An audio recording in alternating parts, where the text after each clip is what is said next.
Good morning বন্ধুরা।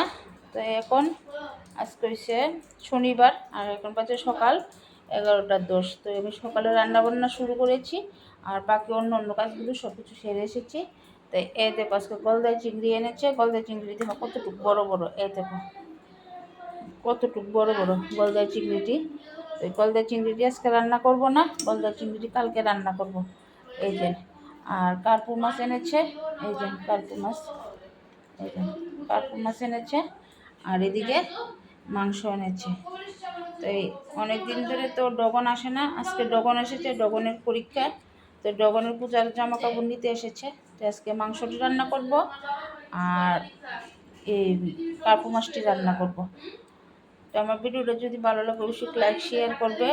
Like share তো কেউ করবে না কেন, মনে করে একটা লাইক একটা শেয়ার করলে যদি আমি ভাইরাল হয়ে যাই ওর জন্য, আমাদের ভিতরে তো খুবই হিংসা ওর জন্য।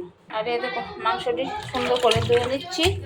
আর এই দেখো ডগন জেনে এসেছে, ডগনের তো পরীক্ষা শেষ হয়ে যায়, ডগনের বলে ম্যাথ পরীক্ষা খারাপ হয়েছে, ওর জন্য ডগনের মিমি ডগনকে শাসন করছে পড়াশোনার জন্য। তো তোমরা যদি আমার ভিডিওটা যদি ভালো লাগে তোমাদের পাশে যদি মনে করে থাকবে, আমি তো তোমাদেরকে ফ্যামিলি মেম্বার মনে করি, ছোটো বড়ো সব কিছুই তোমাদের সঙ্গে শেয়ার করি।